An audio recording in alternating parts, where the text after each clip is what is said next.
Hey, here we are again. Mike Cook, still owner of Negative4 Productions, still doing my thing, still have the creepy mustache, a little less hair on my head. Other than that, keeping a smile on my face. You guys know the drill. Every penny minus your transaction fees goes to search and rescue. Download a copy, get some popcorn, get your friends. Let's kick it old school. Play it on your big screen TV and enjoy every minute of it. In addition, after watching this movie, I would encourage you to reach out to your friends, your family, send them the download link, encourage them to also download the movie and do the purchase, because all the money goes to search and rescue. With that, I bring you this year's movie. Enjoy.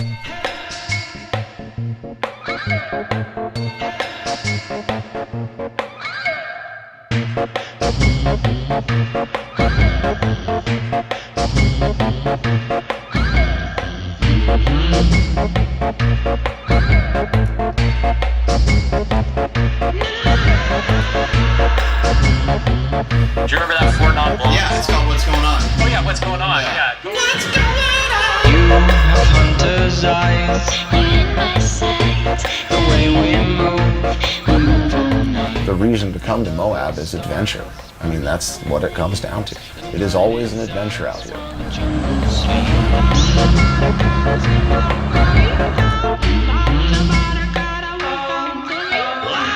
It's like I've seen the most beautiful thing.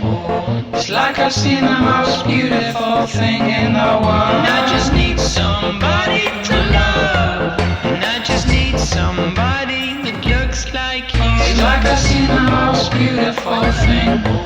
It's like I've seen the most beautiful thing in the world. And I just need somebody to love. And I just need somebody as wild as you.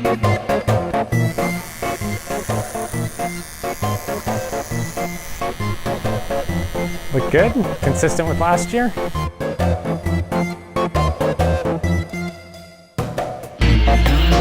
We're survivors, 'cause you're a lioness and I'm a tiger. And I just need somebody as wild as you.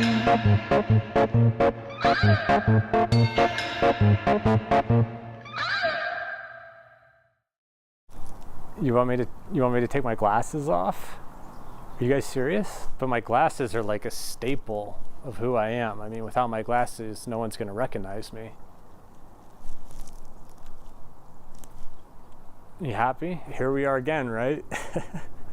Another year, another boogie. So something I've learned in the last year, Turkey Boogie and GGBY are two totally different events. I know I've been making this movie for 4 years and I'm probably the last person to be saying this, but they're two totally different events. GGBY, Turkey Boogie. Hey, you learn something new every day, right? Could we call it like TBGG? TBGB? The heebie-jeebies? Okay, so I get it. They're two separate events. Well, it's good to know. Well, guess what? Going forward in this movie, as you're watching, I'll make this the journey that I had between Turkey Boogie and GGBY, and they cross over. How does that sound? And then we'll find people to interview from both the highlining event and the base event, and we'll tell a story. Does that sound good? Or are you looking into the camera? I'm just looking to the side of the lens. Tell we're interviewing through Skype, so I'm just going to ask you a bunch of questions. So I'm just going to start by asking you, what do you think about Moab? I've got a huge draw to Moab. It's just probably one of the most fascinating places I've ever been to on this planet. Yeah, the fact that every single sunrise and every single sunset is just magical. And you could camp out there for 2 weeks and every single day you just fall in love with that sunrise and that sunset again.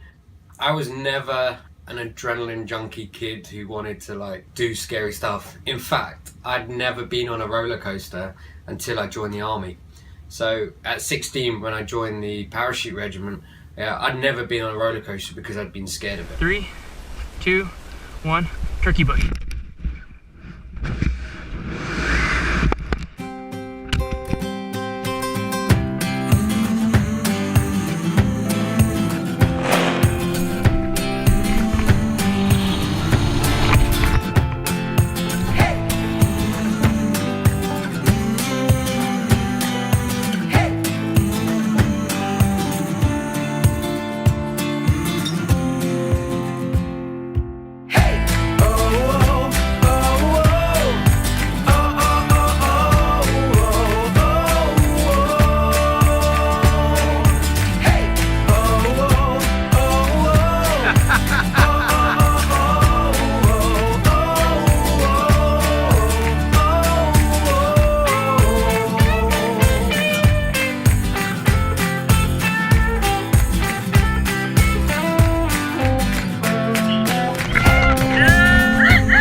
This used to be two festivals that were separate. It used to be the base jumping festival is called the Turkey Boogie, and separately the Highline Festival, which we know as Gobble Gobble. And the base jumping festival has been going on as long, maybe longer.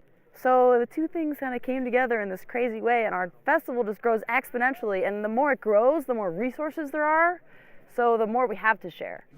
Stand around and help, but be careful to drag. We can tension them, put it up, and you can all go back to slacklining.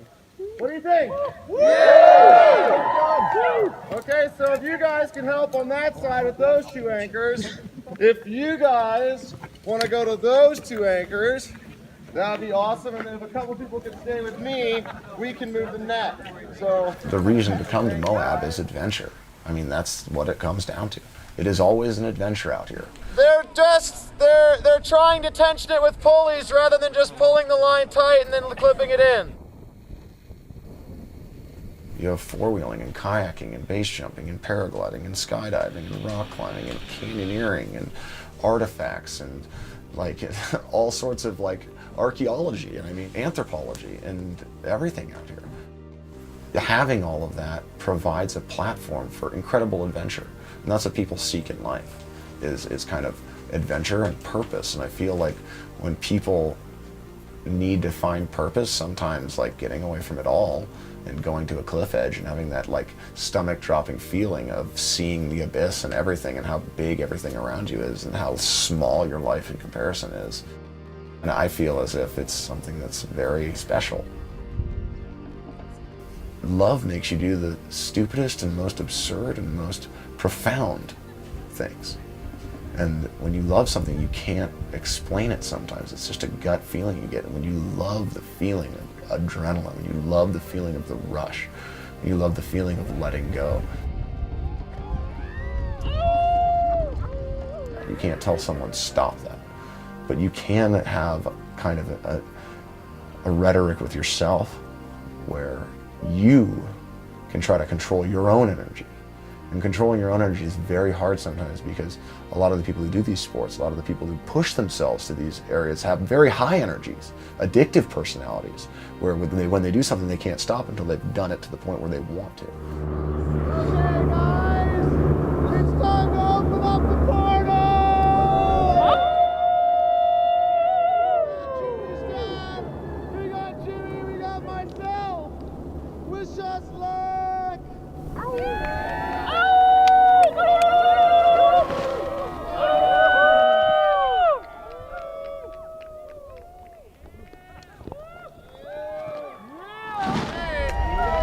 Well, I guess that means it's my turn. Can I get some love?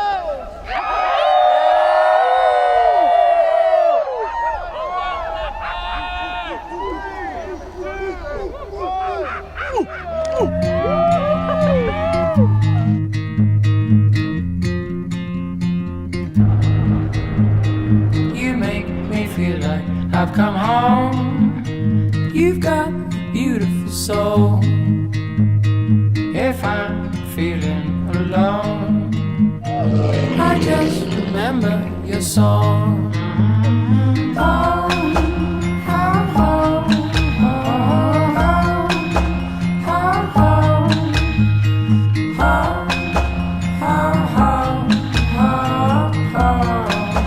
oh, There's so much love and generosity and inclusion happening out here, and I think that is something that we don't maybe see a lot in communities in our world, and maybe that's why people have responded to it. That's why I think this community just sees such explosive growth. There's so much love.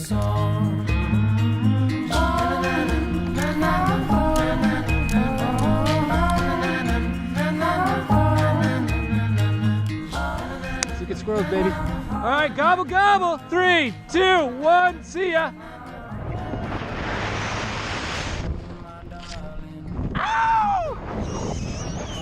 We've had people jumping off the high lines today. We have everyone jumping out of the space net. I see my love for you come silently. You make me feel like I've come home. You got a beautiful soul to see. If I'm feeling Good work for the other guys. Point essential check. Leg strap, chest strap, GoPro. Oh, GoPro? I'm missing a piece. Shit. Good idea. We wouldn't do it, right? All right, go ahead, Nick. I'll follow you off. Oh, yeah. Oh, yeah. Yeah, buddy.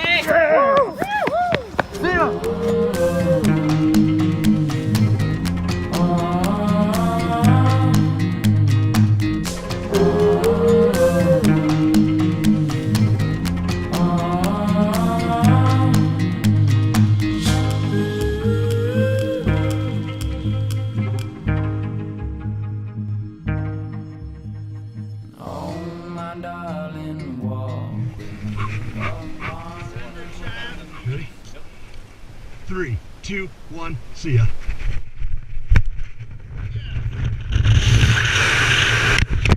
Fuck yeah! Fuck yeah!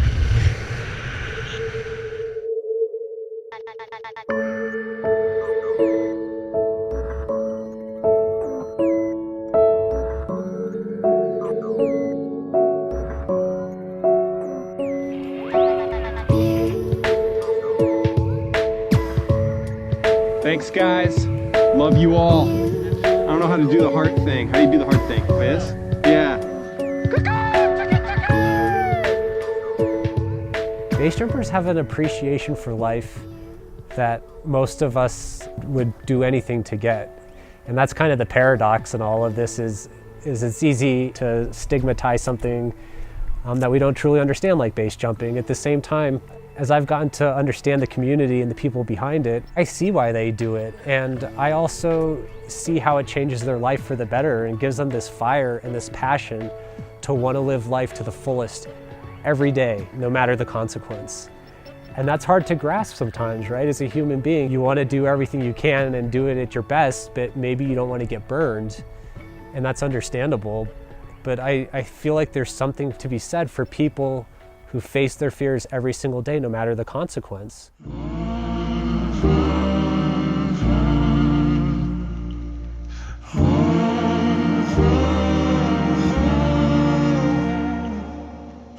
You're the only one who brings me comfort, so won't you please calm me down?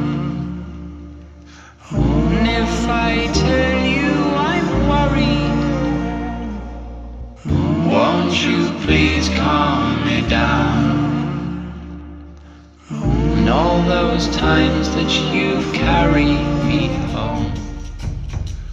So the base jumping community, we come together almost as a family. That's why we have this event. We started skydiving together. We started base jumping together. We've slowly progressed throughout the past, 5 to 10 years, working towards a solid goal together. And when you're doing something like base jumping that will take you anywhere from Moab to Norway to Switzerland to France, and you're in the mountains, and you have to watch each other's backs, you have to take care of each other. Over the years, you'll grow bonds with people that are solid friendships that are for life. You showed me how to love, taught me how to breathe with your bitty fins. Only you hold me like you never let me go. 'Cause I could never tell you just how much I feel. Pretty thin. It's only you hold me like you never let me go. You're gonna need a bigger chainsaw to cut me down. You're gonna need another horse to drag me round. I'll need to see a little bit of love before I'll be found. 'Cause I ain't got roots to hold me down. I'd like to thank you guys all, first off and foremost, for helping out with the Space Net, getting it all done, going over there, waiting in line. Thank you all. That's amazing. So I want to talk to you guys about being here in this place. As you can see, we're here. That's definitely for sure, and that's all good. Now what we got to do is we got to try to keep this place clean. So when you see trash, pick it up. It's matter out of place. That's the Burning Man style. We'll just pick up the trash. Can we all put our hands in the air, everyone? I promise that I will poop in a bag. I promise that I will poop in a bag. Either that, or I will bury it so that no one will find it for at least 300 years. I will bury it so that no one will find it for at least Slacklining is the most inclusive extreme sport that I've ever discovered, and I like make it a hobby to keep learning more and more extreme sports. How stoked we are for being here and that everybody's with us right now and that this is all rigged. So let's just do a test. You guys ready? Well, when you live this free, it's hard to believe you'll ever perceive this life differently. And on Monday morning, I wake up smiling. 26 years old, requested retire. First off the blocks, never looking back. I'm always rigging for a living, always keeping it slack. I'm that professional, I'm professional. And if I gave my confession would go. The value in failure is awesome, super awesome, where you're like, the fun behind this is how much you have to fail before you succeed. And a lot of people don't want to work hard. They feel like failure's all they can do. Why even try to succeed? And that's like the whole part, is to find fun in failure, find and embrace what you can learn from failure. And that's kind of where Slack Life led me, was using those metaphors, and especially the ones around fear and how to connect with fear and have a relationship with fear. Not just let fear control you, but embrace fear and let fear empower you.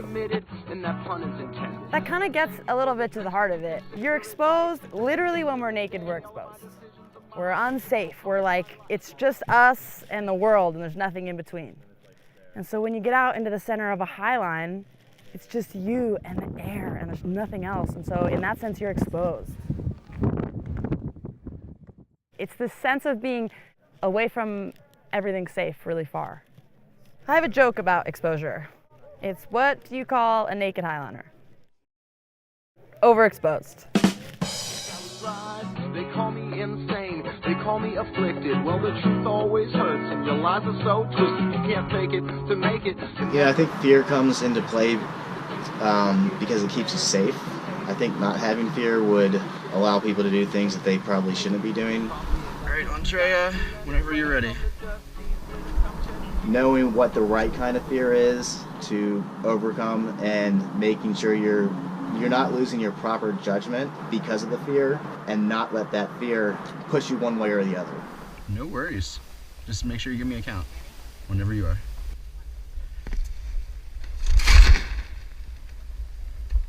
I think that there's something gets missed in all the media that we make that makes all this stuff look so cool and extreme and puts it to a rock and roll soundtrack and makes all of us look so cool, is that you miss out on the struggle and the hard work and the beginners walking. Those don't make it into the final cut ever. And so I think that there's maybe an aura of inaccessibility around what we're doing out here, but it's truly something anyone can learn how to do and love.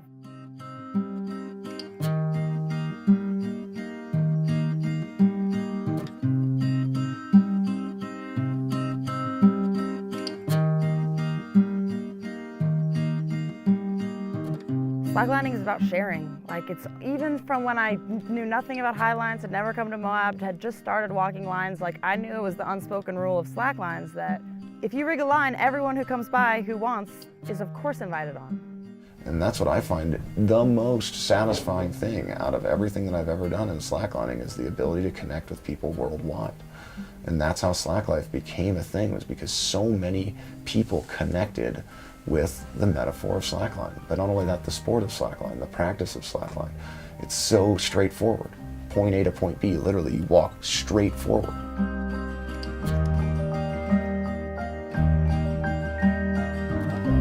It's a community of sharing people, and that's how we all learn, is on someone else's slackline.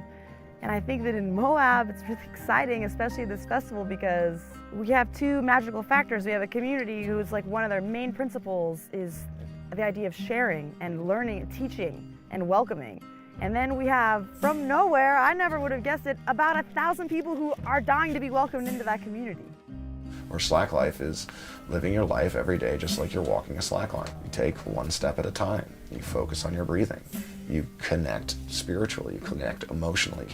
And you can focus on your goal at the end of the line, but until you take every step in the moment, you'll never get to that goal. You're looking pretty, I'm sure. Knock on my door. It's always open to you. So throw it up jumping all the way and let the house see the day. Let us look over the view.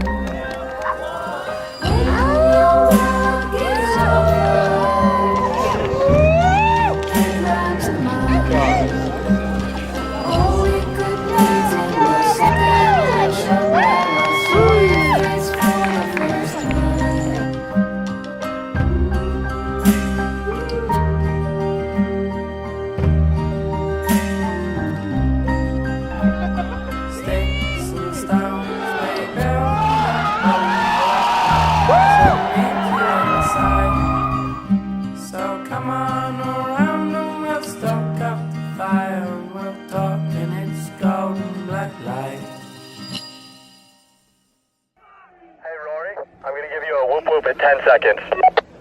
Gotcha. Ready when you are.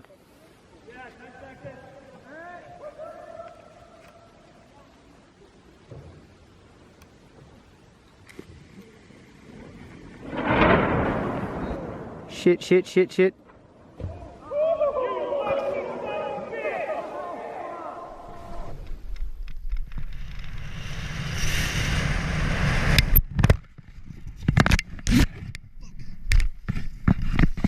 Holy shit, I'm good.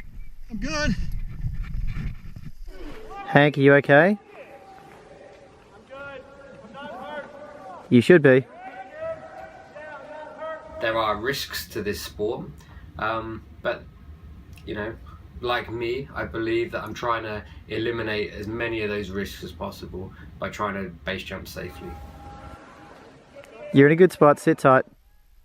It's the ups and downs. It's not all the Hollywood. It's not super sensationalized the way you see in videos a lot. There is a nitty-gritty downside to it as well. But at the same time, it's not all lows. It's, you know, if it wasn't great, we wouldn't do it. So I guess I just want to make sure people understand that it's a combination of everything.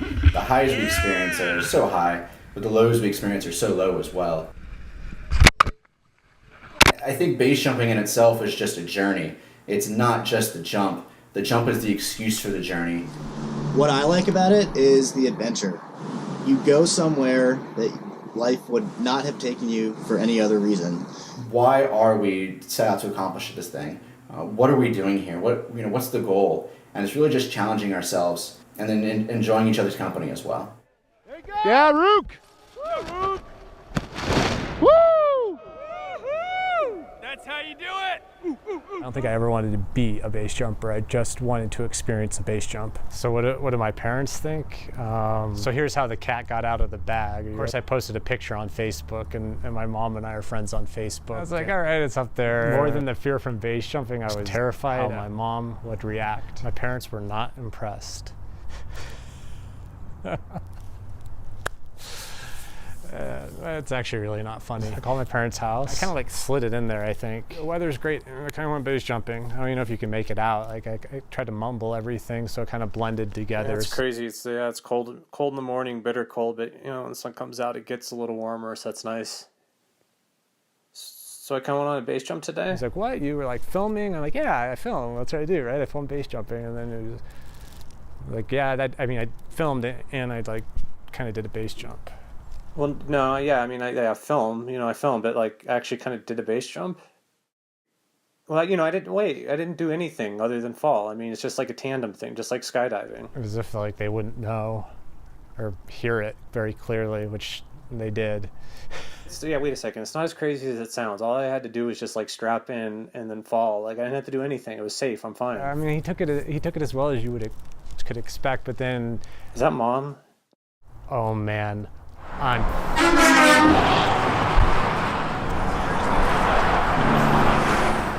I've wanted to experience a base jump for a long time, probably well over a decade.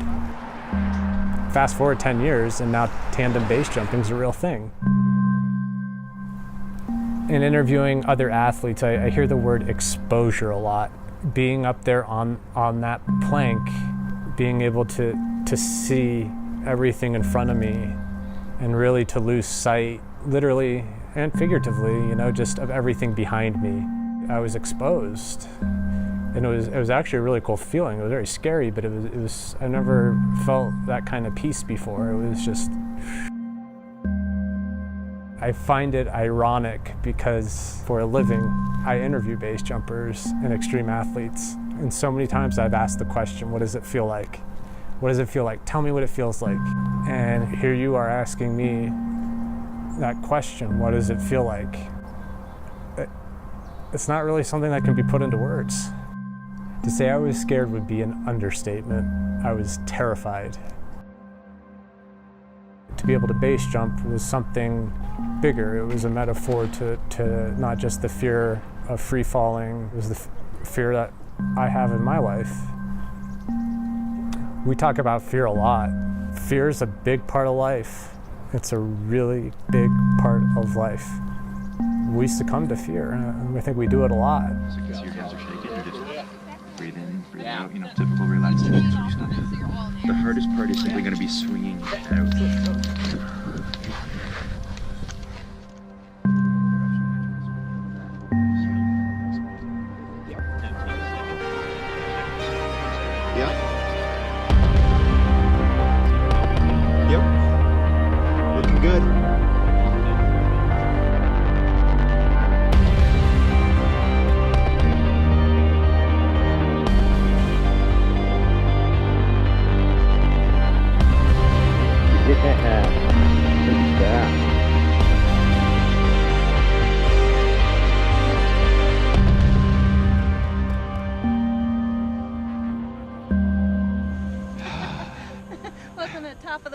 Welcome to the top of the world. Thank you. Oh, this is going to be a good flight. Yo!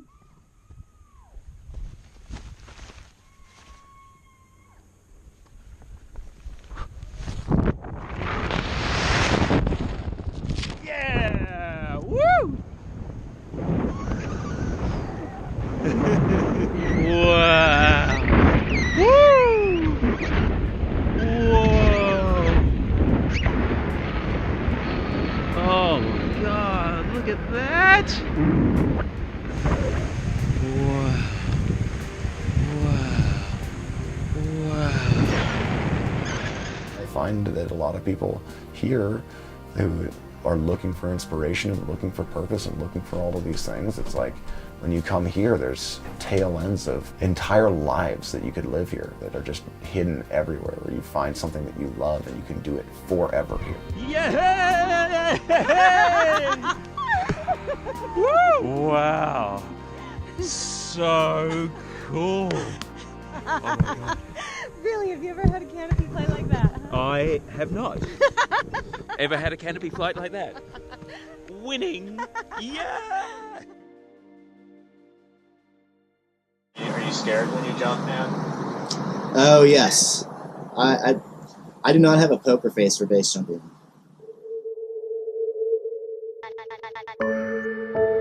Absolutely, base jumping is terrifying, and wingsuit base jumping is even more terrifying. You have to be able to think quickly, you have to be able to act reasonably, you have to know when to back down, you have to know when to step up. So it's a very dangerous activity. It's taxing mentally, physically, emotionally, and it's definitely not for everybody. So to describe wingsuiting to someone is very difficult. It's like trying to explain free fall to them. And the sense of flying in a wingsuit feels better than flying in a dream. For me, flying in a dream has always been weightless transitions and kind of like you're somewhere else in space. When you're wingsuiting, you're very much aware of gravity and the airflow around you and the distance you're traveling and the speed. The closest thing I can come is maybe being in a roller coaster and holding up your arms and just going down a really steep hill. It's not so much the transition where you feel that drop in your gut, but it's actually like, you're halfway down the hill and you're cooking, you're flying. And sometimes you'll stop and look around and be like, why am I here? How did I get here?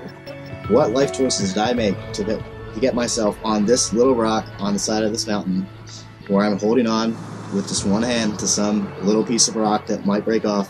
And then you look around, but you realize you're doing this with your friends and everybody's helping each other out, and then you have an amazing jump. And land safety, and that's where the bond comes from.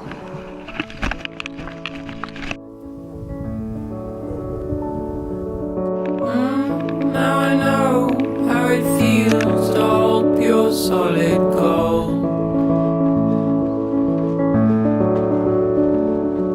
Sleep in the arms of my only minute tiny world. For me, base jumping is about the whole unique experience, from getting up at stupid o'clock in the morning, meeting up with your friends, going on the hike, talking about random stuff, building those friendships that generally last a long time. Oh my son, stay curious my boy. It's the camaraderie, and I guess the camaraderie that we have as base jumpers is something that I really enjoy, and the base jumping is only a very small part of it. It's also a really awesome part of it. Oh my son, stay curious my boy.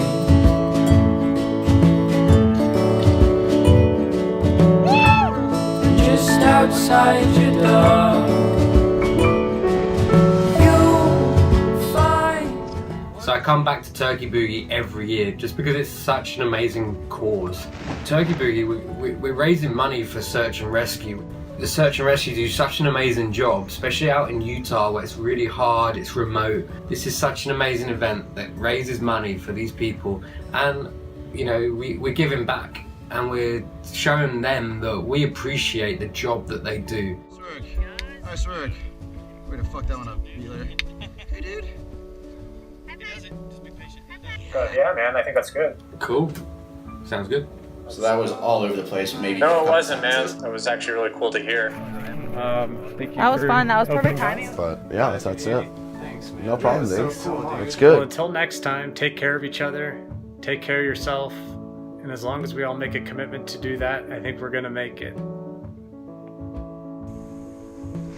Yeah. Fly, baby, fly. Yeah, you're remembering why you do it now, aren't you? Now it's my turn. Yeah!